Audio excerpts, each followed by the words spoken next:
Hello,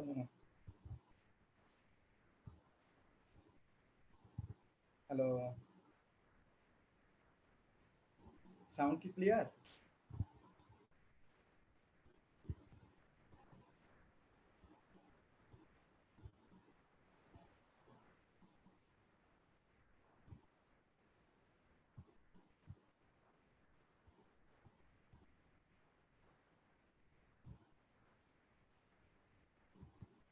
hello, kindly কেউ একজন inform করেন সাউন্ড কি আপনারা শুনতে পাচ্ছেন? লাইভে লিখলেই হবে।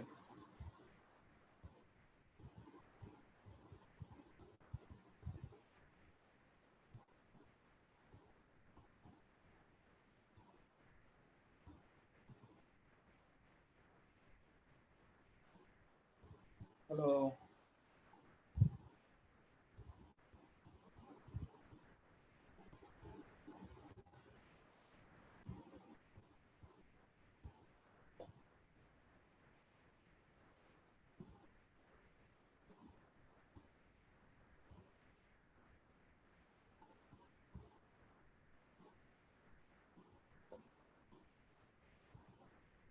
হ্যালো, কেউ একজন কমেন্ট করেন যে আপনারা সাউন্ড শুনতে পাচ্ছেন কিনা?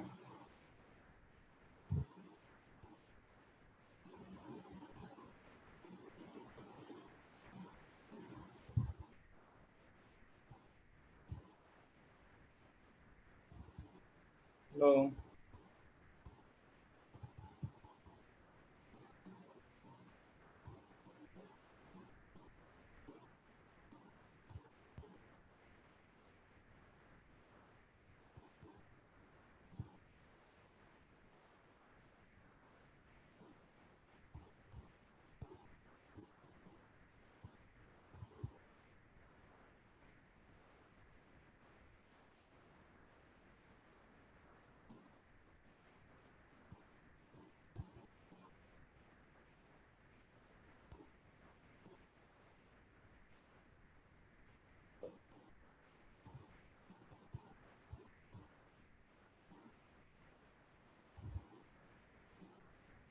হ্যালো,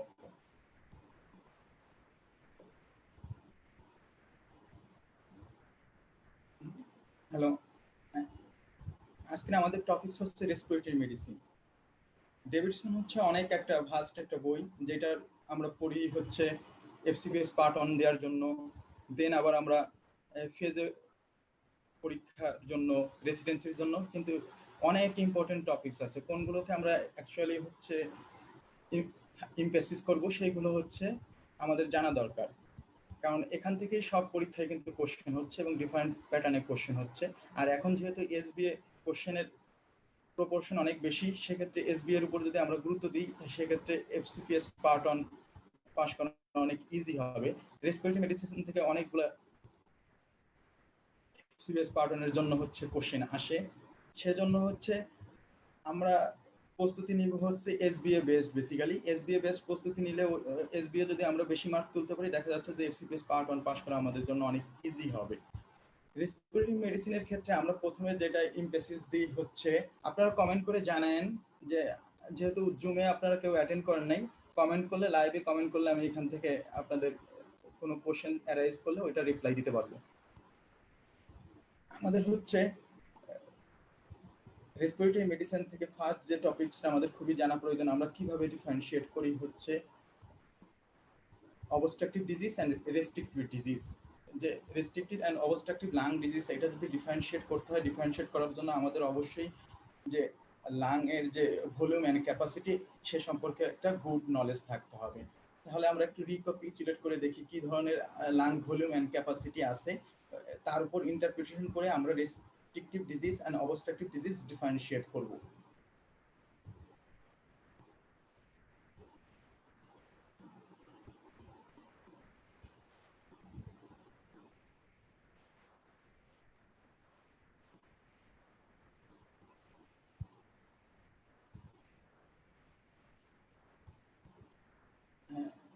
নিউজ স্লাইডটা কি শেয়ার হয়েছে আপনাদের ওখানে?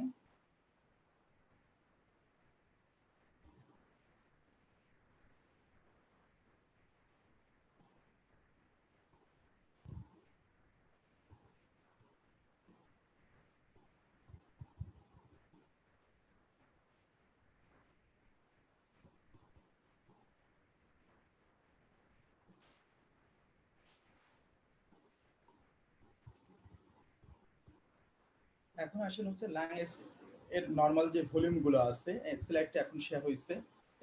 এই ফিগারের দিকে যদি আমরা খেয়াল রাখি যে আমরা যে নর্মাল ইনস্পিরেশন আর এক্সপিরেশন নিই, নর্মাল ইনস্পিরেশন আর এক্সপিরেশনের সময় যে ভলিউমটা আমাদের হচ্ছে ইনস্পায়ার হয় বা এক্সপায়ার হয় তাকে আমরা বলতেছি হচ্ছে টাইডাল ভলিউম, সংক্ষেপে হচ্ছে TV.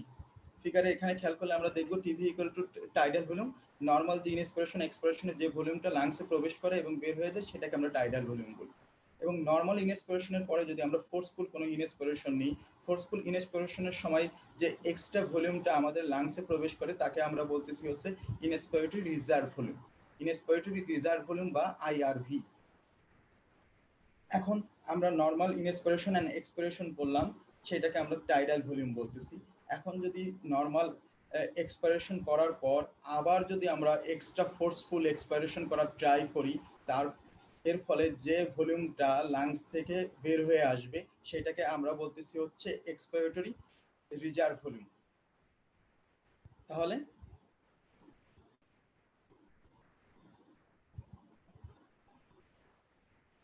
ইনস্পিরেটরি reserve volume, expiratory reserve volume, tidal volume আমরা বুঝতে পারলাম। দেন এর উপর ভিত্তি করে আমরা বাকি যে ক্যাপাসিটিগুলো সেগুলো হচ্ছে আমরা ফাইন্ড আউট করার ট্রাই করব। লাইক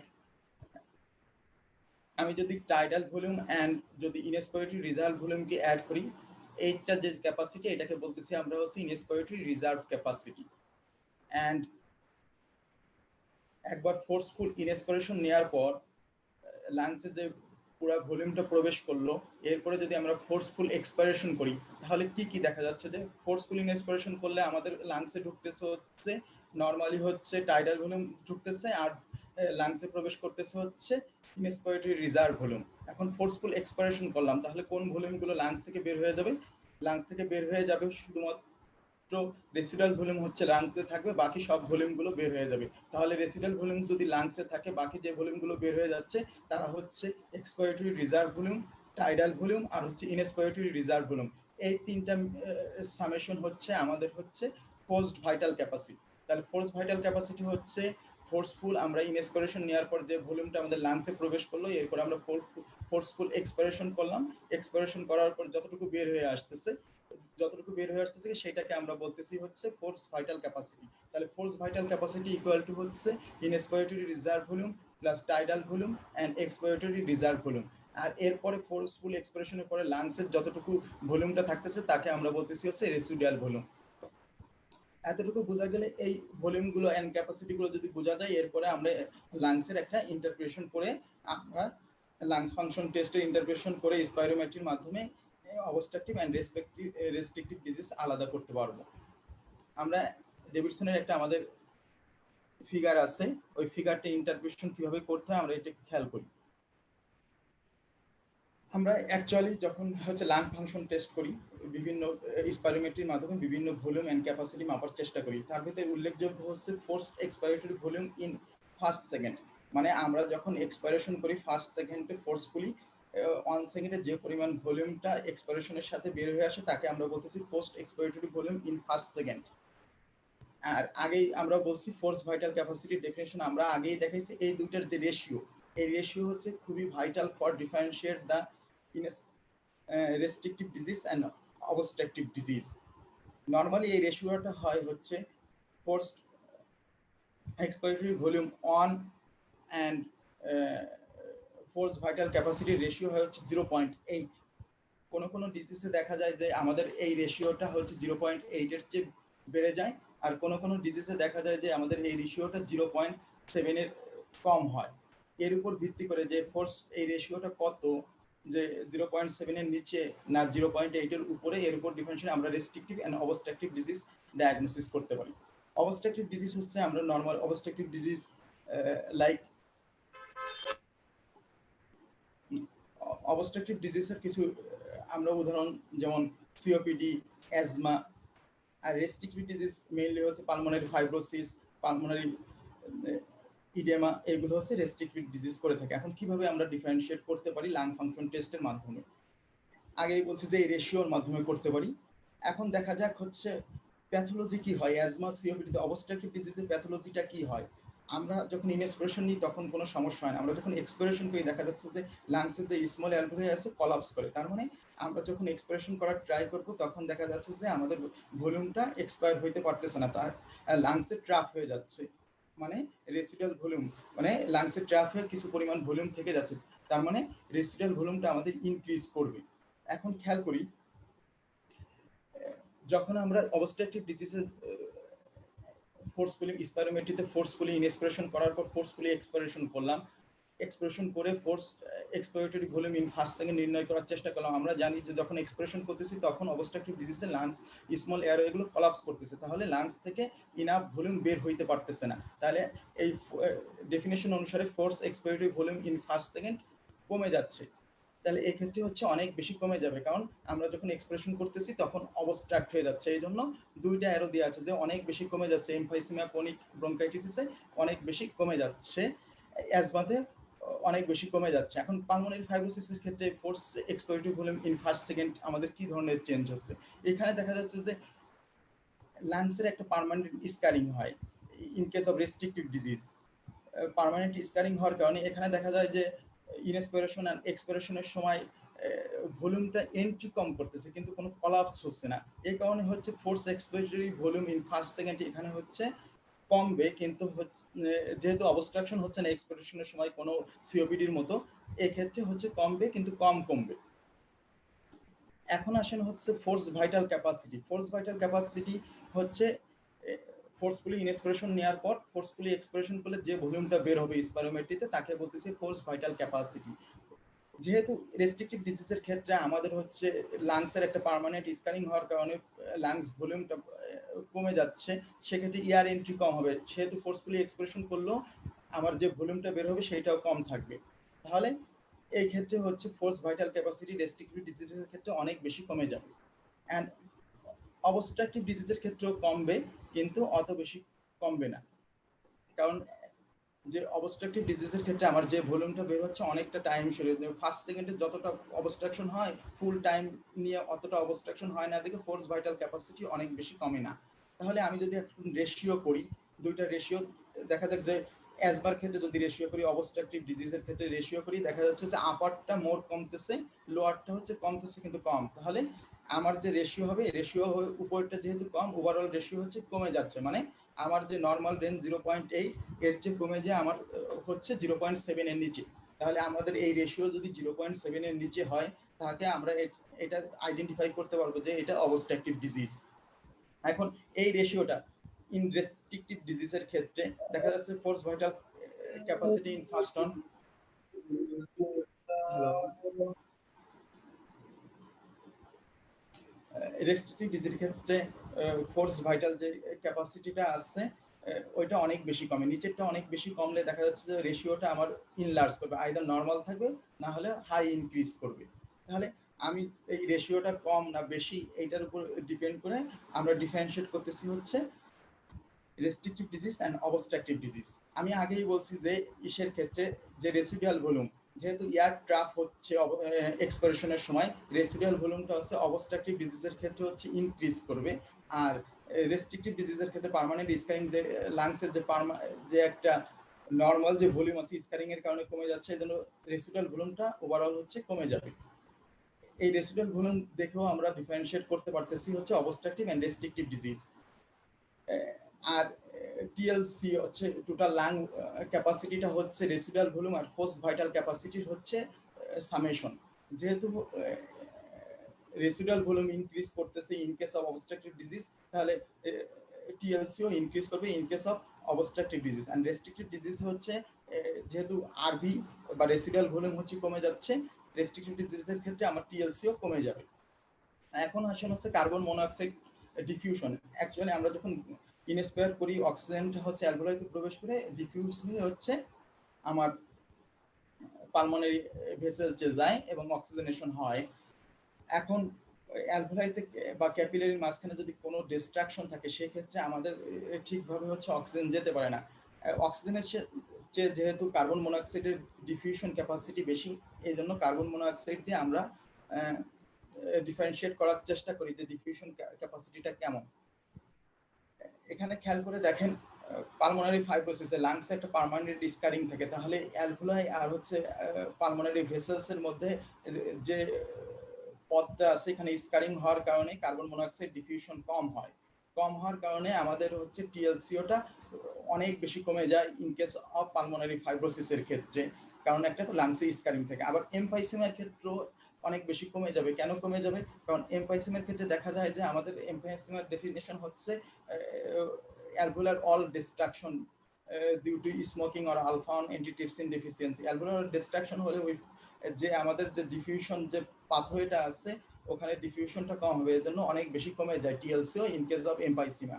ক্রনিক ব্রঙ্কাইটিস এন্ড অ্যাজমার ক্ষেত্রে দেখা যায় যে আমাদের যে ইটা আছে অ্যালভোলাই ওখানে তো পার্মানেন্ট কোনো ড্যামেজ হয় না বা পালমোনারি আর্টারির ভিতরে কোনো চেঞ্জ মানে স্কারিং বা কোনো ডিস্ট্রাকশন থাকে না, সেক্ষেত্রে TLCO in case of asthma and chronic ব্রঙ্কাইটিসে হচ্ছে নর্মাল থাকে। তাহলে অবস্ট্রাকটিভ ডিজিজ যদি থাকে সেক্ষেত্রে অবস্ট্রাকটিভ ডিজিজ আবার ডিফারেন্সিয়েট আমরা করতে পারি টিএলসিও দেখে যদি আমরা নর্মাল পাই তাহলে আমি চিন্তা করব হচ্ছে অ্যাজমা বা ক্রনিক ব্রঙ্কাইটিস। আর টিএলসিও যদি অনেক বেশি কম পাই অবস্ট্রাকটিভ ডিজিজে তাহলে আমরা চিন্তা করব হচ্ছে এমফাইসিমা। এখন আসেন হচ্ছে অ্যাজমা আর ক্রনিক ব্রঙ্কাইটিসের ক্ষেত্রে আবার আমরা কিভাবে পার্থক্য করব। সেক্ষেত্রে আমরা পার্থক্য করি হচ্ছে ব্রঙ্কোডাইলেটর দিয়ে আমরা এপিভি1 আর এফবিসি রেশিওটা দেখি, যদি ইনক্রিজ করে মানে রিভার্সিবল হয়। আমরা জানি যে অ্যাজমা হচ্ছে রিভার্সিবল ব্রঙ্কো কনস্ট্রিকশন করে আর ক্রনিক ব্রঙ্কাইটিস হচ্ছে ইরিভার্সিবল ব্রঙ্কো কনস্ট্রিকশন করে। তাহলে আমরা যদি ব্রঙ্কোডাইলেটর দেওয়ার পরে যদি রিভার্সিবিলিটি পাই সেক্ষেত্রে আমাদের ডায়াগনোসিস হবে হচ্ছে অ্যাজমা। আর ইরিভার্সিবল যদি হয় আমার ইমপ্রুভমেন্ট যদি না হয় রেশিওটা তাহলে আমরা ডিসাইড করবো ইট ইজ ক্রনিক ব্রঙ্কাইটিস। তাহলে এইভাবে আমরা লাং ফাংশন টেস্ট করে অবস্ট্রাকটিভ এন্ড রেস্ট্রিকটিভ ডিজিজের মধ্যে পার্থক্যগুলো করতে পারবো। এখন আসেন আমরা একটা এর উপর বেস করে একটা কোশ্চেন দেখি।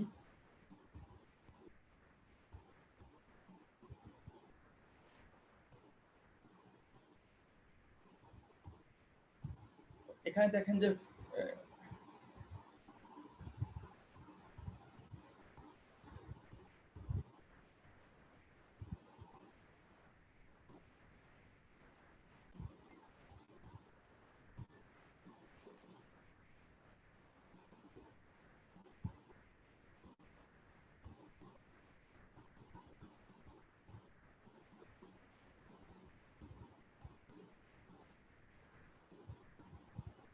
জুমে যারা আছেন তারা কি দেখতে পাচ্ছেন নিউ স্লাইডটা? একটা কোশ্চেন। হ্যালো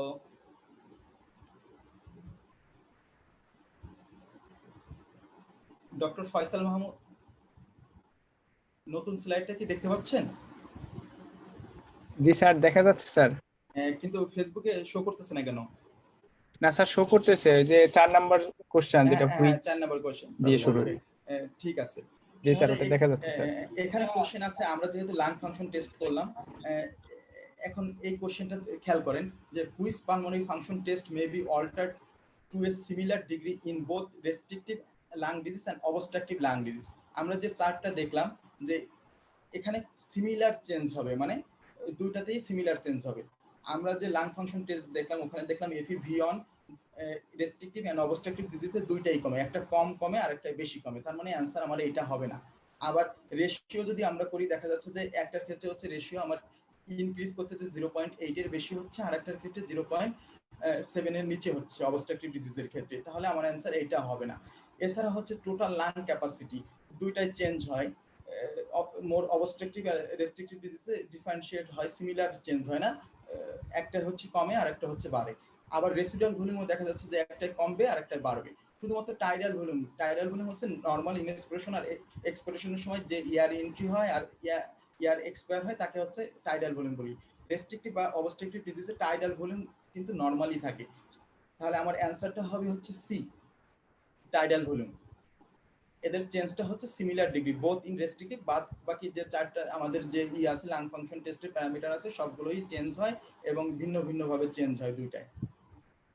এখন আসেন আমরা আরেকটা টপিকস পড়ার চেষ্টা করব। টপিকস হচ্ছে আমরা শর্টকাটে হচ্ছে নিউমোনিয়াটা দেখার চেষ্টা করব। নিউমোনিয়া আমরা কিভাবে শর্টকাটে ডায়াগনোসিস করতে পারি যে কোন অর্গানিজম দিয়ে হয়েছে নিউমোনিয়াটা, আর হচ্ছে ডায়াগনোস্টিক কার্ভ স্কোরটা, যে সিভিয়ারিটি, নিউমোনিয়ার সিভিয়ারিটি কিভাবে কার্ভ স্কোরের উপর বেসিস করে আমরা কিভাবে ট্রিটমেন্টে প্রসিড করব, এবং কার্ভ স্কোরের ভিত্তি করে আমরা কিভাবে একটা পেশেন্টকে হসপিটালাইজেশন করব। আমি নিউ স্লাইড শেয়ার করতেছি ডেভিডসন থেকে।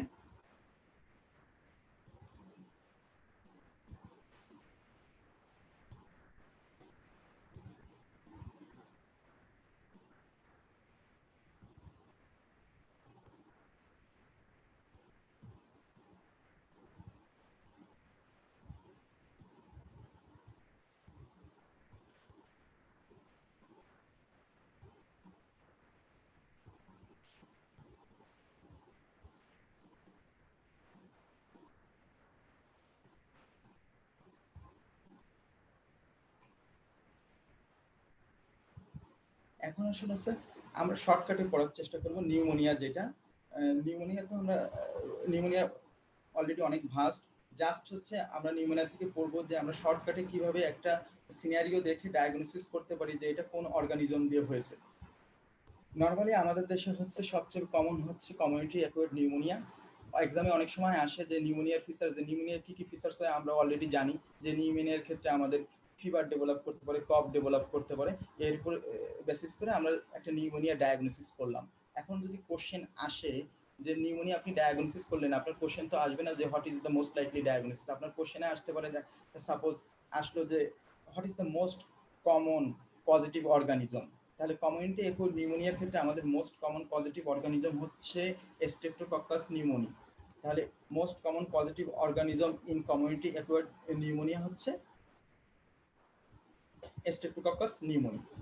এরপরে আবার একটা কোশ্চেন আসতে পারে নিউমোনিয়ার সিনারিও দিয়ে, যে কোশ্চেন আসলো যে এটিপিক্যাল যে নিউমোনিয়া, একটা নিউমোনিয়ার ফিচার আপনি ডায়াগনোসিস করলেন, তাহলে আসতে পারে যে what is the most common atypical organism that can cause pneumonia. সেক্ষেত্রে আমাদের মনে রাখতে হবে হচ্ছে mycoplasma pneumoniae is the most common organism that can cause atypical pneumonia. তাহলে নিউমোনিয়ার ক্ষেত্রে আমাদের এই জিনিসগুলো ভাইটাল, যে মোস্ট কমন পজিটিভ অর্গানিজম কিগুলা এবং কোন সিনারিওতে হচ্ছে আমাদের কোন ধরনের অর্গানিজম পড়তেছে। সেক্ষেত্রে এখন কিছু অ্যাসোসিয়েশন আছে যেগুলো দেখে আমরা হচ্ছে ডিফারেন্সিয়েট করতে পারি হচ্ছে কোন ধরনের নিউমোনিয়া। আমি আরেকটা স্লাইড ওপেন করে আপনাদের এটা ক্লিয়ার করার চেষ্টা করতেছি, আমরা কি কি সিনারিওতে কি কি থাকলে আমরা বুঝতে পারবো যে এটা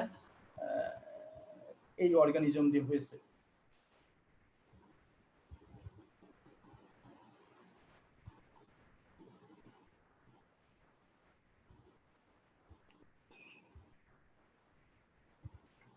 সাপোজ আমরা একটা হচ্ছে কমিউনিটি অ্যাকুয়ার্ড নিউমোনিয়া পাইলাম, ফিভার কফ এগুলো দেখে। এখন সিনারিতে আরেকটা কথা উল্লেখ করে দেওয়া আছে যে পেশেন্টের এই কমিউনিটি অ্যাকুয়ার্ড নিউমোনিয়া ডেভেলপ করার সাথে হচ্ছে পেশেন্টের হচ্ছে হার্পিস লেবিয়ালিস আছে বা কোল্ড সননেস আছে, মানে কমন কোল্ডের টাইপ ফিচার্স আছে। তাহলে আমরা what is the most common positive organism in the case, তাহলে আমাদের মনে রাখতে হবে কমিউনিটি অ্যাকুয়ার্ড নিউমোনিয়াতে যদি অ্যাসোসিয়েশন থাকে উইথ হার্পিস লেবিয়ালিস, আমাদের পজিটিভ অর্গানিজম হবে হচ্ছে স্ট্রেপ্টোকক্কাস নিউমোনি।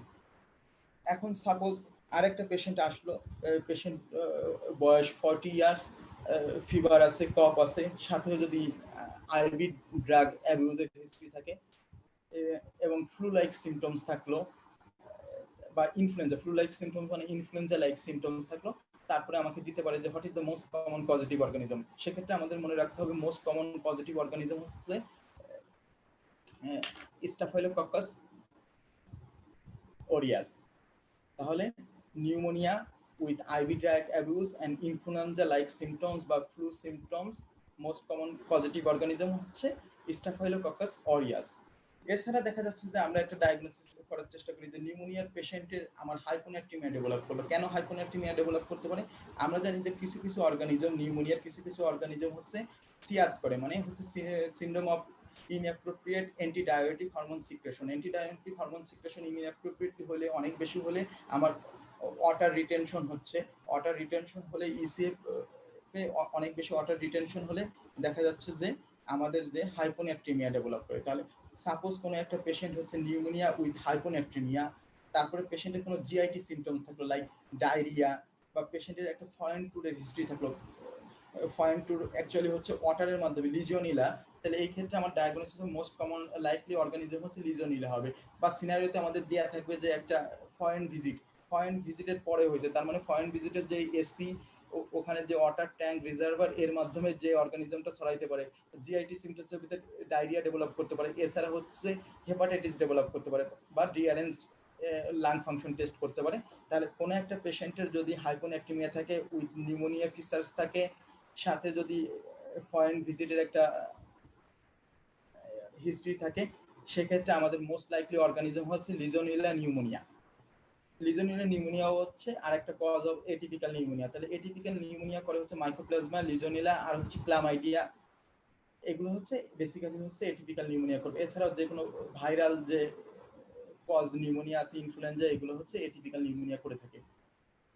এখন আসেন, সাপোজ কোনো একটা পেশেন্ট হচ্ছে নিউমোনিয়ার ফিচার্স নিয়ে আসছে, সাথে হচ্ছে হেমোলাইসিসের ফিচার্স, মানে cold agglutinin test positive. Suppose সেই পেশেন্টের হচ্ছে একটা স্কিন র্যাশ আছে টার্গেট লেশনের মতো, যেটাকে আমরা বলতেছি ইরাইথমো মাল্টিফর্মি। তাহলে এই তিনটা কম্বিনেশন থাকলে, তাহলে আমাদের পরীক্ষায় যদি আসে what is the most common positive organism, সেক্ষেত্রে আমাদের অ্যান্সার হয়েছে মাইকোপ্লাজমা নিউমোনিয়া।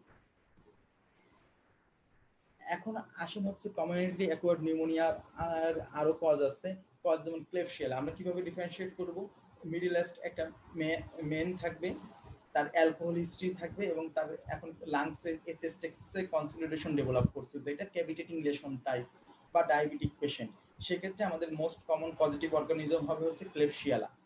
তাহলে আমাদের সিঙ্গেল বেস্টে যখন একটা নিউমোনিয়া সিনারিও দিয়ে সাথে অ্যাসোসিয়েটেড এগুলো দেওয়া থাকবে, তখন আমরা হচ্ছে ডিফারেন্সিয়েট করতে পারবো কোন অর্গানিজম দিয়ে আমাদের নিউমোনিয়াটা হয়েছে। এছাড়া আমাদের কিছু স্ট্রাকচারাল লাং ডিজিজ আছে, যেমন ব্রঙ্কিয়াক্টিসিস, মানে স্পুটাম প্রোডাকশন হচ্ছে, রিপিটেড চেস্ট ইনফেকশন হচ্ছে। দেখা যাচ্ছে যে ইয়াং পেশেন্টের হইলে ওইটাকে আমরা হচ্ছে ব্রঙ্কিয়াক্টিসিস ফিচার থাকলে সিস্টিক ফাইব্রোসিস বলতেছি, due to some genetic difficulty, like একটা জিন থাকে আমাদের সিএফটিআর যে জিন, ওইটা মিউটেশন হইলে যে রোগটা হয় বা ব্রঙ্কিয়াক্টিসিস টাইপ ফিচার্স ডেভেলপ করে, তাকে আমরা সিস্টিক ফাইব্রোসিস বলি। এইসব ক্ষেত্রে দেখা যাচ্ছে যে সাপোর্টিভ অর্গানিজম যেগুলো আছে তারা more prefer to cause pneumonia. তাহলে এইসব ক্ষেত্রে হচ্ছে most common cause of pneumonia হবে হচ্ছে সিডোমোনাস অ্যারোজিনোসা। আর সাথে অ্যাসোসিয়েটেড স্পুটাম প্রোডাকশন থাকবে।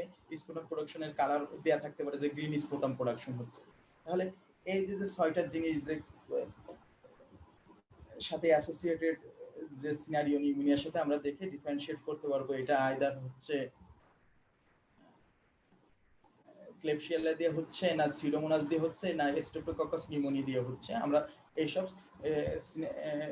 নিউমোনিয়া সিনারিওর সাথে এইসব যে আলাদা এক্সটেন্সিভ যে ফিচার্স গুলো আছে, এই ফিচার্স গুলো যদি মনে রাখি, তাহলে আমরা এই সিঙ্গেল বেস গুলো আনসার করতে পারবো।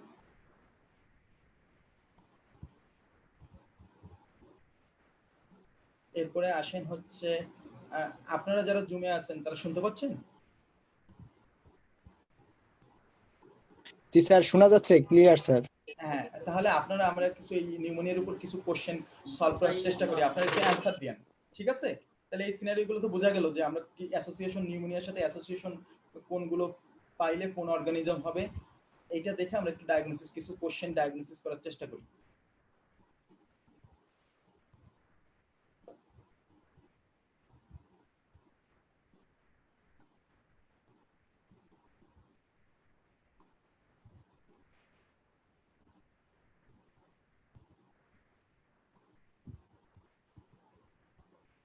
সাপোজ এই কোশ্চেনটা যে a 49-year-old male with a past history of alcohol excess present to the emergency department due to the fever and shortness of breath, is admitted due to shortness of breath. Chest X-ray reveals an cavitating lesion in the right middle zone. What is the most likely positive organism? In the case, পেশেন্টের যেহেতু fever আছে and shortness of breadth আছে, chest এক্সরেতে একটা ক্যাভিটেটিং lesson আছে, আমরা বা consolidation আছে, আমরা এটা দিয়ে ডায়াগনোসিস করতে বললাম পেশেন্টের নিউমোনিয়া হয়েছে। এখন কোন পজিটিভ অর্গানিজম দিয়ে হয়েছে এটা ডিফারেন্সিয়েট করতে পারবে, এখানে একটা কি ওয়ার্ড দেওয়া আছে, past history of alcohol excess. আমি আগেই দেখাইছিলাম যে অ্যালকোহল দিয়ে হলে আমাদের মোস্ট কমন পজিটিভ অর্গানিজম কোনটা হবে। জুমে যে যারা আছেন কেউ কি রেসপন্স করতে পারবেন যে কোন অর্গানিজম এখানে মোস্ট লাইকলি পজিটিভ এজেন্ট?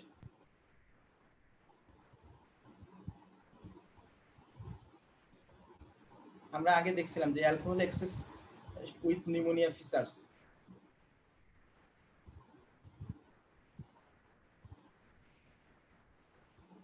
লিজোনেলার ক্ষেত্রে আমরা জানি যে হাইপোনেট্রিমিয়া ডেভেলপ করে, নিউমোককাস এর ক্ষেত্রে হার্পিস লেবিয়ালিস থাকে, তারপর হচ্ছে ক্লেবশিয়ালার ক্ষেত্রে দেখা যাচ্ছে যে আমাদের হচ্ছে অ্যালকোহল যাদের খায় তাদের হচ্ছে ক্লেবশিয়ালা দিয়ে হওয়ার সম্ভাবনা হচ্ছে বেশি। তাহলে আমার এটার অ্যান্সার হবে হচ্ছে ক্লেবশিয়ালা।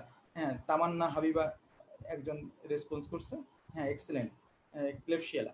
কারণ এখানে হচ্ছে আমাদের আইডেন্টিক্যাল ফিচার্স হচ্ছে অ্যালকোহল এক্সেস। আমরা নেক্সট কোশ্চেনে প্রসিড করি।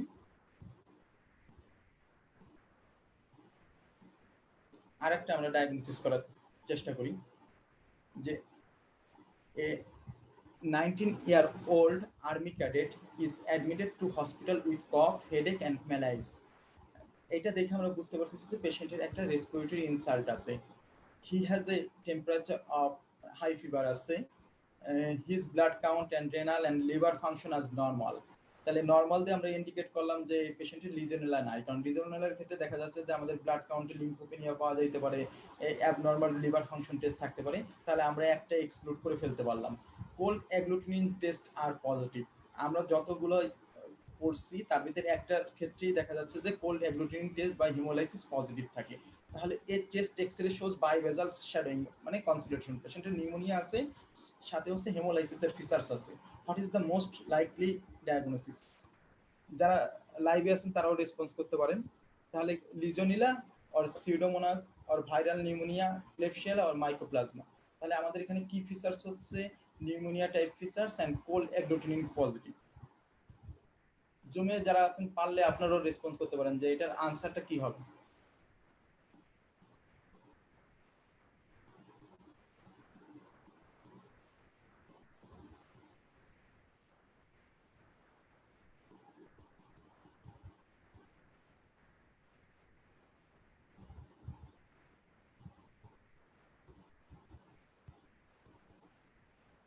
আমরা আবার একটু দেখি ওই পেজটা। Patient presented with pneumonia with hemolytic anemia like cold agglutinin positive. তাহলে কোল্ড হেমোলাইটিক অ্যানিমিয়াতে তো আমরা জানি কোল্ড অ্যাগ্লুটিনিন পজিটিভ। তাহলে pneumonia with haemolytic anaemia, most common positive organism is mycoplasma. ঠিক আছে, একজন অ্যান্সার দিয়েছে মাইকোপ্লাজমা, এক্সেলেন্ট।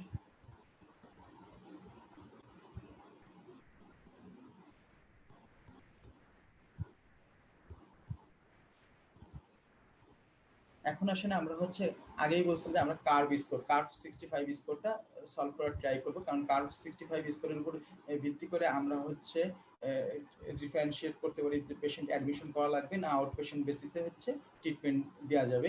এছাড়া কার্ভ 65 এর উপর ভিত্তি করে আমাদের ট্রিটমেন্ট প্রোটোকলটা চেঞ্জ হয়।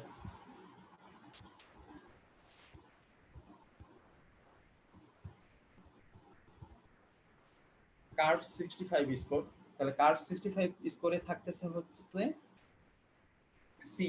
সিতে হচ্ছে কনফিউশন আমরা করতে পারি হচ্ছে একটা ক্রাইটেরিয়া আছে কনফিউশন, একটা পেশেন্টদের কনফিউশন কিনা 10টা প্যারামিটার আছে।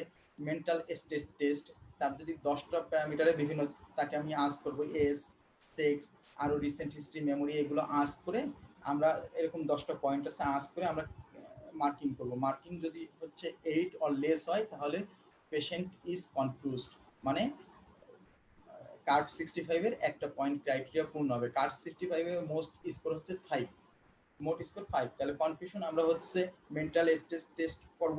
মেন্টাল স্টেজ টেস্ট করে যদি স্কোর 10টা প্যারামিটার আছে, 10টা প্যারামিটারের ভিতরে স্কোর যদি একটা প্যারামিটার পজিটিভ মানে 1 পয়েন্ট, প্যারামিটার 10টা প্যারামিটারে যদি আমার পয়েন্ট হয় হচ্ছে 8 অর লেস, সেক্ষেত্রে আমরা এই পেশেন্টকে বলবো হচ্ছে কনফিউজড। তারপর আমরা ব্লাড ইউরিয়া লেভেল করতে পারি। ব্লাড ইউরিয়া লেভেল হচ্ছে যদি 7 এর উপরে হয়, তাহলে 7 এর উপরে হলে তাকে আমরা বলবো হচ্ছে সিভিয়ার। তাহলে পয়েন্ট আরেকটা পয়েন্ট পাবে। তাহলে 0.2 হচ্ছে urea level more than 7 millimole per litre. আমরা এছাড়া রেসপিরেটরি রেটটা করতে পারি, কাউন্ট করতে পারি। রেসপিরেটরি রেট কাউন্ট করে যদি আমরা হচ্ছে মোর দ্যান হচ্ছে 30 পার মিনিট পাই, ব্রেথ পার মিনিট পাই, তাকে আমরা সিভিয়ারিটি ক্রাইটেরিয়া করব। তাহলে আরেকটা পয়েন্ট হবে। এছাড়া হচ্ছে আমরা হচ্ছে ব্লাড প্রেশার পরিমাপ করতে পারি, মেজার করে যদি আমরা সিস্টোলিক ব্লাড প্রেশার যদি 90 নিচে পাই আর ডায়াস্টোলিক প্রেশার যদি 60 নিচে পাই, তাহলে অ্যানাদার 1 পয়েন্ট অ্যাড হবে। তাহলে 4 পয়েন্টে আসে হচ্ছে ব্লাড প্রেশার মেজারমেন্ট। এছাড়া পেশেন্টের এজ যদি মোর দেন 65 মানে ওল্ড এজ হয়, অ্যাকচুয়ালি নিউমোনিয়া হচ্ছে ওল্ড এজ অ্যান্ড আর্লি এজে হচ্ছে খুবই নটোরিয়াস। সেক্ষেত্রে হচ্ছে এজ যদি 65-এর উপরে হয় আর একটা ক্রাইটেরিয়া ফুলফিল করবে, তাহলে এই 5টা ক্রাইটেরিয়ার উপর ভিত্তি করে আমরা মার্কিং করব। মার্কিং করে যদি আমার ক্রাইটেরিয়াতে যদি ফুলফিল করে 0 অর অন হয়, সেক্ষেত্রে হচ্ছে আমরা আউট পেশেন্ট বেসিসে ট্রিটমেন্ট বা হোম ট্রিটমেন্ট দিতে পারবো। পেশেন্টকে হচ্ছে আমরা ওরাল এজেন্ট দিয়ে বাসায় পাঠিয়ে দিতে পারবো, আউট পেশেন্ট ট্রিটমেন্ট নিতে পারবে। স্কোর যদি 2 হয়, ইউজুয়ালি বলে হচ্ছে অ্যাডমিশন করতে, বা কারো যদি সুবিধা থাকে ফিজিবল থাকে, সেক্ষেত্রে হচ্ছে পেশেন্ট অবজার্ভে থাকবে, কিন্তু আমরা আউট পেশেন্টের যে ফলো আপ করা যাদের জন্য ইজি, তাদের ক্ষেত্রে আমরা হচ্ছে হসপিটাল সুপারভাইজড আউট পেশেন্ট ডিপার্টমেন্টে ট্রিটমেন্ট ওরাল এজেন্ট দিয়ে ট্রিটমেন্ট করতে পারি। কিন্তু দেখা যাচ্ছে যে এইসব ফ্যাসিলিটি নাই, সেক্ষেত্রে আমরা হচ্ছে short stay in patient treatment করবো। অ্যান্ড 3 অর মোর হলে আমাদের অবশ্যই পেশেন্টকে হসপিটাল অ্যাডমিশন করতে হবে, এবং আমরা হচ্ছে ট্রিটমেন্ট করব হচ্ছে ওরাল এজেন্ট দিয়ে, তখন ট্রিটমেন্ট করতে পারবো না, আমরা হচ্ছে আইভি অ্যান্টিবায়োটিক দিয়ে ট্রিটমেন্ট করা স্টার্ট করব। আর এই ক্রাইটেরিয়ার ভিতরে যদি 4 অ্যান্ড 5 হয়, অবশ্যই আমাদের আইসিইউ অ্যাডমিশন লাগবে। কার্ভ স্কোর যদি কার্ভ 65 স্কোর যদি 4 অ্যান্ড 5 হয়, তো আমরা আইসিইউ ট্রিটমেন্ট করব। এখন এই 0, 1, 2, 3, 4, 5 এর উপর বেস করে আমরা হচ্ছে ট্রিটমেন্ট প্রোটোকলও চেঞ্জ হবে। তাহলে আমাদের যদি হচ্ছে কোনো একটা পেশেন্টের কার্ভ স্কোর যদি 1 হয় বা 0 হয়, সেক্ষেত্রে আছে আমরা ওরাল অ্যামোক্সিসিলিন দিয়ে ট্রিটমেন্ট করব হচ্ছে আউট পেশেন্ট বেসিসে। 2 হলেও আমরা ওরাল অ্যামোক্সিসিলিন দিয়ে ট্রিটমেন্ট করব। এছাড়া হচ্ছে আমরা হচ্ছে অ্যাডমিশন করেও ওরাল অ্যামোক্সিসিলিন, এটা হচ্ছে টিপিক্যাল অর্গানিজম কমিউনিটি যে নিউমোনিয়া, তাদের ক্ষেত্রে আমাদের এই ট্রিটমেন্ট প্রোটোকল। এছাড়া যদি আমাদের হয় হচ্ছে 3 অর হচ্ছে 5 হয়, সেক্ষেত্রে আমরা হচ্ছে আইভি এজেন্ট দিয়ে ট্রিটমেন্ট করার ট্রাই করব। আমাদের আইভি এজেন্ট হচ্ছে কোঅ্যামোক্সিক্লাব, সাথে হচ্ছে ক্লারিথ্রোমাইসিন দিয়ে আমরা ট্রিটমেন্ট করব in case of severe community acquired pneumonia.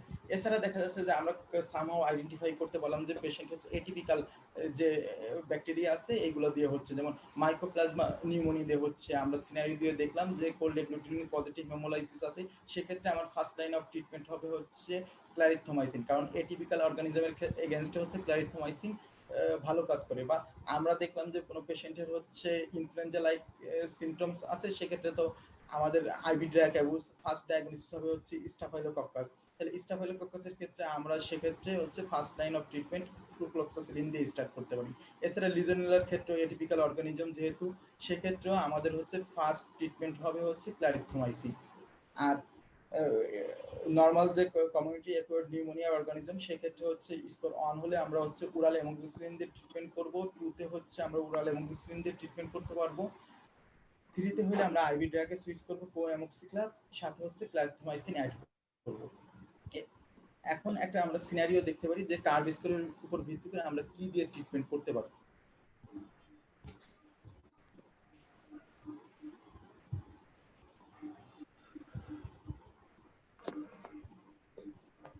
আগে আসি যে আমরা কার্ভ স্কোর বলছি যে কার্ভ স্কোর যার যত বেশি তার প্রগনোসিস তত খারাপ, পোস্ট প্রগনোসিস হবে। এখানে একটা কোশ্চেন আছে যে which of the following factors is least useful in assessing patient with a poor prognosis in community acquired pneumonia. তাহলে কমিউনিটি অ্যাকোয়ার্ড নিউমোনিয়াতে আমরা কার্ভ স্কোর ফলো করি, কার্ভ 65 স্কোর ফলো করি। তাহলে কার্ভ 65 স্কোরের অন্তর্গত কোন প্যারামিটার্সটা এখানে না, তাহলে এভ্রিভিয়েটেড মেন্টাল স্ট্রেস টেস্ট, এইটা করে যদি স্কোর আমরা 8 অর লেস পাই, তাহলে আমরা কনফিউশন বলি। তার মানে কি, এটা অন্তর্গত কনফিউশন ইন্ডিকেট করতেছে। আর ইউরিয়া লেভেল 11, তাহলে ইউরিয়া লেভেল হচ্ছে 7 এর উপরে থাকলে আমরা সেটাকে বলতেছি হচ্ছে ওস্ট প্রগনোসিস। তাহলে ইউরিয়া লেভেল এখানে হচ্ছে 11, তাহলে এখানে এইটার ক্ষেত্রে ওস্ট প্রগনোসিস হবে। এর যদি 65 এর উপরে হয়, সেক্ষেত্রে আমাদের ওস্ট প্রগনোসিস হবে। রেসপিরেটরি রেট যদি 30-র উপর হয়, সেটাও পোস্ট প্রগনোসিস। কিন্তু আমাদের কার্ভ স্কোরের যে ক্রাইটেরিয়াতে সিআরপি ছিল না, তাহলে আমাদের হচ্ছে পুয়ার প্রগনোসিস ইন্ডিকেট করবে না কে, কমিউনিটি অ্যাকোয়ার্ড নিউমোনিয়াতে সিআরপি, কারণ এটা হচ্ছে কার্ভ 65 স্কোরের অন্তর্গত না। এছাড়া আসেন আমরা একটা ট্রিটমেন্ট প্রোটোকল কার্ভ স্কোরের উপর ভিত্তি করে কিভাবে ট্রিটমেন্ট দিতে পারি।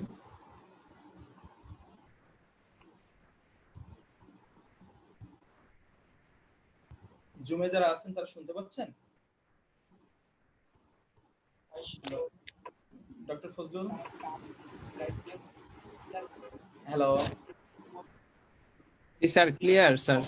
হ্যাঁ, আপনারা একটু রেসপন্স করেন যে এটা একটা কোশ্চেন আমি পড়তেছি, এটা আমি আনসার বলে দিব না, আপনারা একটু আমরা কার্ভ স্কোরটা হিসাব করার চেষ্টা করি, দেখি কি অবস্থা হয়। A 48-year-old salesman presented with 5-day history of cough, pruritic chest pain, তার মানে পেশেন্টের কফ আছে, pruritic chest pain আছে, পেশেন্টের নিউমোনিয়া আছে, তাহলে এজ হচ্ছে 48 ইয়ার্স। তাহলে এজ আমরা জানি স্কোর যদি 1 হইতে হয় তাহলে 65 এর উপরে হইতে হবে, তাহলে এখানে হচ্ছে 0 হবে কারণ এটা less than 65। He has no past medical history of note. On examination, his temperature is 38.2. তাহলে কার্ভ স্কোরে টেম্পারেচারের উপর কোনো ক্রাইটেরিয়া নেই। বিপি ইজ অন 20/80, তাহলে বিপির উপর ব্লাড প্রেশারের উপর একটা ক্রাইটেরিয়া আছে, সেটা হচ্ছে অন অ্যাড হইতো যদি 90 আর 60 নিচে হইতো, তাহলে এখানেও আমাদের 0। রেসপিরেটরি রেট হচ্ছে 18, রেসপিরেটরি রেট যদি 30 উপরে হইতো তাহলে 1 অ্যাড হইতো, তাহলে এখানেও 0 পাচ্ছে। পালসের উপর কোনো ক্রাইটেরিয়া নাই। Auscultation of the chest reveals bronchial breathing in the left base and the same area is dull to percussion. What is the most suitable treatment? তাহলে আমাদের স্কোর কার্ভ স্কোরটা কত হচ্ছে? সি তে হচ্ছে কনফিউশন, পেশেন্টের কনফিউশন নাই, তাহলে 0। ইউতে হচ্ছে ইউরিয়া লেভেল দেয়া নাই, তার মানে আমরা এটা 0 ধরে নিব। আর হচ্ছে রেসপিরেটরি রেট হচ্ছে 30 কম, সেক্ষেত্রে 0। বিতে হচ্ছে ব্লাড প্রেশারে কোনো হাইপোটেনশন নাই, সেক্ষেত্রে ব্লাড প্রেশার হচ্ছে 0 হবে। আর এজ হচ্ছে 65 এর উপরে না, লেস দ্যান 65, এইটাও 0। তাহলে আমাদের স্কোরটা আসতেছে হচ্ছে কার্ভ স্কোর 0। তাহলে কার্ভ স্কোর 0 হলে আমরা বা 1 হলে আমরা কি দিয়ে ট্রিটমেন্ট করতে পারি? ওরাল এজেন্টের ট্রিটমেন্ট করতে পারবো না কমিউনিটি অ্যাকোয়ার্ড নিউমোনিয়াতে, ডক্টর ফজলুল? জি স্যার। হ্যাঁ, বুঝতে পারছেন? জি জি স্যার। হ্যাঁ, তাহলে সেক্ষেত্রে আমাদের ট্রিটমেন্ট হবে হচ্ছে ওরাল অ্যামক্সিসিলিন অ্যান্ড ডিসচার্জ। তাহলে ওরাল অ্যামক্সিসিলিন অ্যান্ড ডিসচার্জ দিয়ে আমরা পেশেন্টটাকে ট্রিটমেন্ট করতে পারবো। তাহলে এইভাবে আমার কোশ্চেন আসতে পারে, বা কোনো একটা সিনারিও দিয়ে এখানে যদি আমার দেয়া থাকতো যে কোল্ড অ্যাগ্লুটিনিন পজিটিভ, তাহলে আমার ডায়াগনোসিস মাইকোপ্লাজমা হয়ে গেল, তখন যদি আমাকে বলতো যে what is the most suitable treatment, তখন আমার ফার্স্ট লাইন অফ ট্রিটমেন্ট চলে যাইতে হচ্ছে, হ্যাঁ লাইভে দুজন অ্যান্সার দিচ্ছে, হ্যাঁ অ্যান্সার হবে B, oral amoxicillin plus discharge. ঠিক আছে, সেক্ষেত্রে হচ্ছে আমরা মাইক্রোপ্লাজমা দিয়ে যদি হয় সেক্ষেত্রে আমাদের ফার্স্ট লাইন ট্রিটমেন্ট হবে ম্যাক্রোলিডস, মানে ক্লারিথোমাইসিন বা ইরাইথোমাইসিন, এগুলো দিয়ে আমাদের ট্রিটমেন্ট করতে হবে। যেহেতু স্কোর এখানে 0, সেক্ষেত্রে আমরা হচ্ছে ওরাল ইরাইথোমাইসিন বা দিয়ে ডিসচার্জ করে দিতে পারি ইন কেস অফ মাইক্রোপ্লাজমা, যদি এটা যদি চেঞ্জ হয়ে যদি মাইক্রোপ্লাজমা হইতো। ঠিক আছে, এরপরে পরবর্তী একটা টপিকস আমরা ডিসকাস করব হচ্ছে লাং ফাইব্রোসিস বা ILD.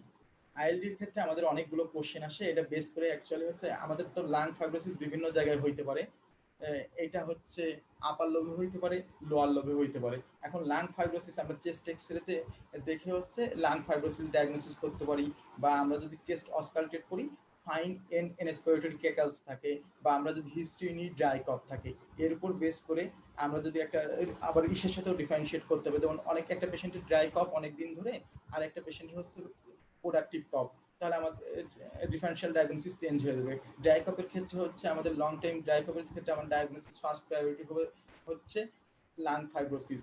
And in case of productive cough সেক্ষেত্রে আমরা চিন্তা করতে পারি হচ্ছে পেশেন্টের শর্ট হিস্ট্রি থাকলে নিউমোনিয়া চিন্তা করতে পারি, লং হিস্ট্রি থাকলে ব্রঙ্কিয়াক্টিসিস, এজের ক্ষেত্রে আমরা সিস্টিক ফাইব্রোসিস চিন্তা করতে পারি। এছাড়া যদি পেশেন্টের যদি স্মোকিং হিস্ট্রি পজিটিভ থাকে, রিকারেন্ট অ্যাটাক হচ্ছে, সেক্ষেত্রে হচ্ছে একুট এক্সারবেশন অফ সিওপিডি, এগুলো চিন্তা করতে পারি। এখন আসেন ড্রাই কফ, একটা সিনারিওতে ড্রাই কফ দেখে আমরা হচ্ছে আইডেন্টিফাই করলাম পেশেন্টের হচ্ছে পালমোনারি ফাইব্রোসিস বা লাং ফাইব্রোসিস আছে। এখন লাং ফাইব্রোসিস, এখন চেস্ট এক্সরে করলাম, চেস্ট এক্সরে করে আমরা দেখলাম যে আপার জোনে ফাইব্রোসিস বা লোয়ার জোনে ফাইব্রোসিস। তাহলে আপার জোন বা লোয়ার জোনে ফাইব্রোসিস আমরা দেখে আমরা একটা ডিফারেন্সিয়েট করতে পারি, কারণ upper zone fibrosis and lower zone fibrosis differentiate করার ক্ষেত্রে আমাদের কিছু কজ আছে, যে কিছু কিছু ডিজিজ আছে যারা আপার জোন ফাইব্রোসিস করে, আর কিছু কিছু ডিজিজ আছে যারা হচ্ছে লোয়ার জোন ফাইব্রোসিস করে। তাহলে আমার যদি চেস্ট এক্সরে বা এইচআরসিটি এগুলো করে যদি আপার জোন ফাইব্রোসিস দেখি, তাহলে ডেফিনেটলি আপার জোন ফাইব্রোসিসে আমার যেসব ক্রাইটেরিয়া বা ডিজিজ করে সেগুলোর দিকে আমাদের হচ্ছে মোর অ্যাপ্রোপ্রিয়েট হবে।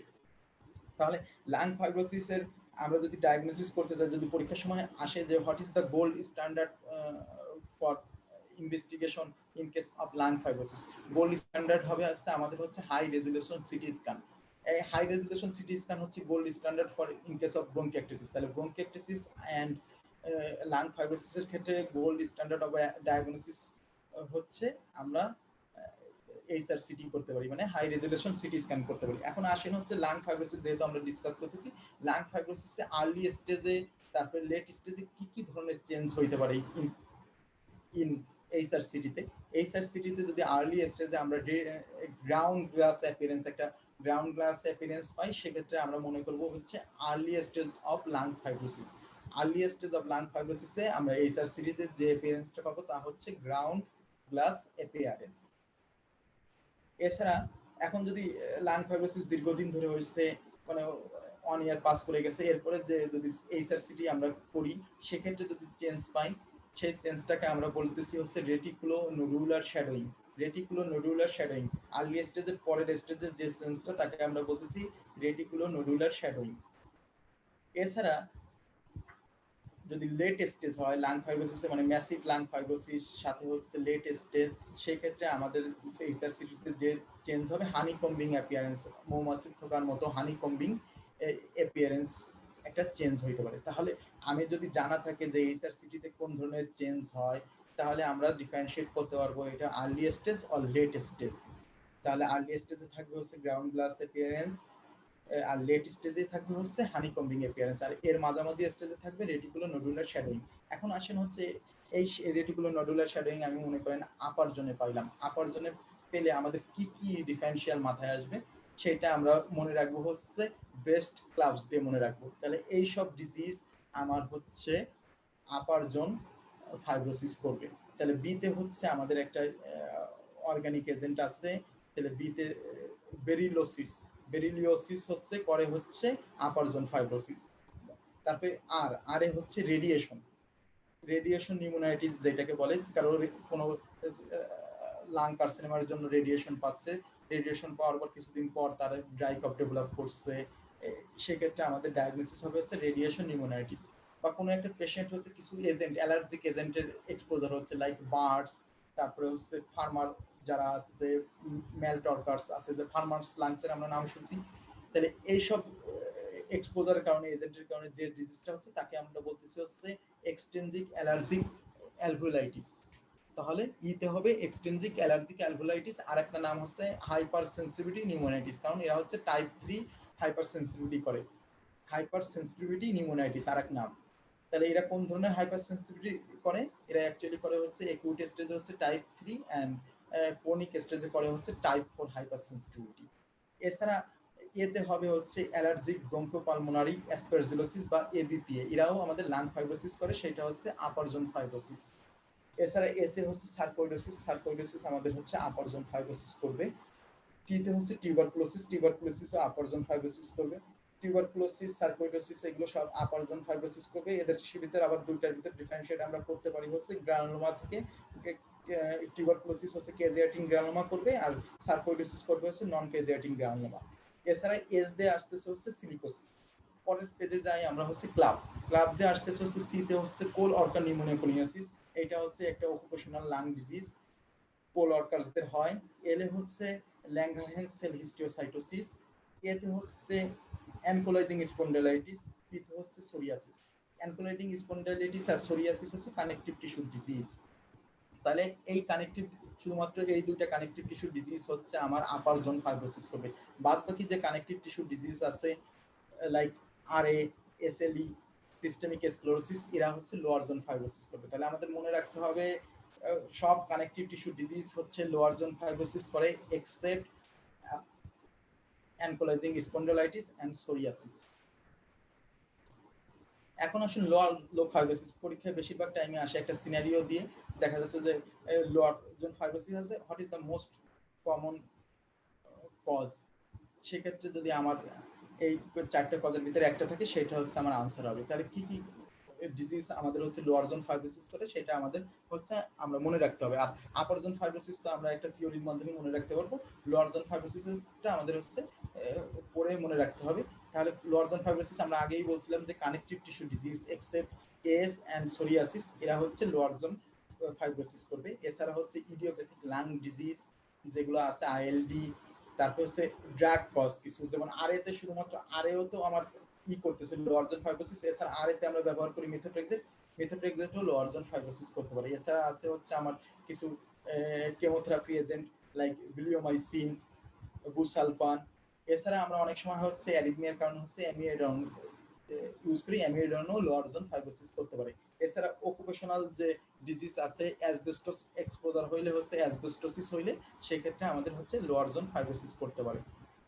মোটামুটি হচ্ছে রেসপিরেটরি যে চ্যাপ্টার আছে হচ্ছে রেসপিরেটরি চ্যাপ্টারটা অনেক ভাস্ট। আমরা যদি বুঝে মানে সিনাপসের ডেমো ক্লাস গুলোর মাধ্যমে আমরা অল্প কিছু টপিকস আলোচনা করার চেষ্টা করলাম। এছাড়া আমার ইম্পর্টেন্ট আছে হচ্ছে অ্যাজমার ম্যানেজমেন্ট, সিওপিডির ম্যানেজমেন্ট, অ্যাজমার ক্রাইটেরিয়া, লাইফ থ্রেটেনিং অ্যাজমার ক্রাইটেরিয়া কি, এগুলো যদি আমরা এর উপর ম্যানেজমেন্ট ও বেস করে কোনটা লাইফ থ্রেটেনিং অ্যাজমা, কোনটা আছে একুট সিভিয়ার অ্যাজমা, কিছু ক্রাইটেরিয়া আছে ডেভিডসনে দেওয়া, এর উপর ভিত্তি করে আমরা হচ্ছে ট্রিটমেন্ট প্রোটোকলও চেঞ্জ হয়।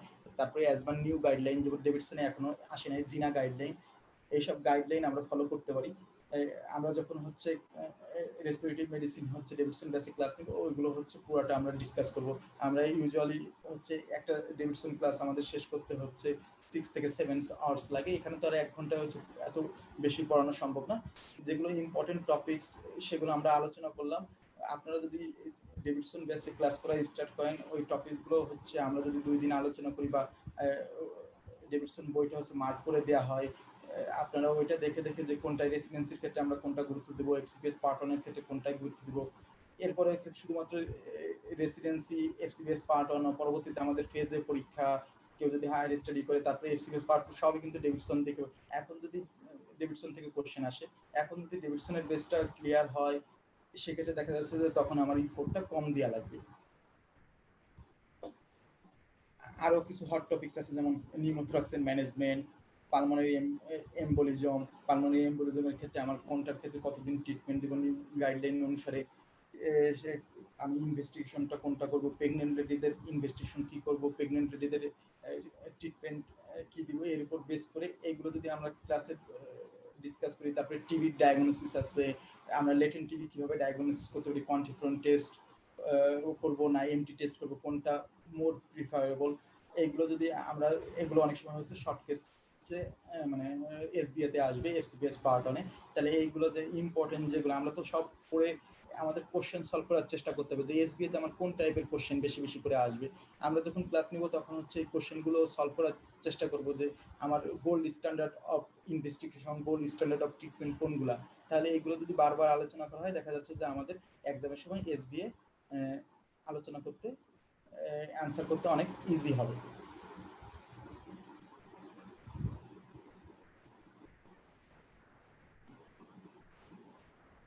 ডক্টর ফজলুল, যতটুকু পড়ানো হয়েছে বোঝা গেছে আর কোন এই টপিকস থেকে? জি স্যার, বোঝা গেছে স্যার। হ্যাঁ, ঠিক আছে। আরো আপনাদের আছে রেসপিরেটরি অ্যালকালোসিস আছে, টাইপ 1 রেসপিরেটরি ফেলো, টাইপ 2 রেসপিরেটরি ফেলো, এগুলো তো ডিসকাস করতে হলে টাইম লাগবে। তাহলে ওইগুলো হচ্ছে আপনারা যখন ডেভিডসন ব্যাচে ভর্তি হবেন, শুধুমাত্র রেসপিরেটরি মেডিসিন না, সব টপিকসের উপর এইগুলো ডিসকাশন করা হবে। ঠিক আছে, তাহলে থ্যাংক ইউ, আমি লাইভটা শেষ করে দিচ্ছি। Thank you. হ্যাঁ, আল্লাহ।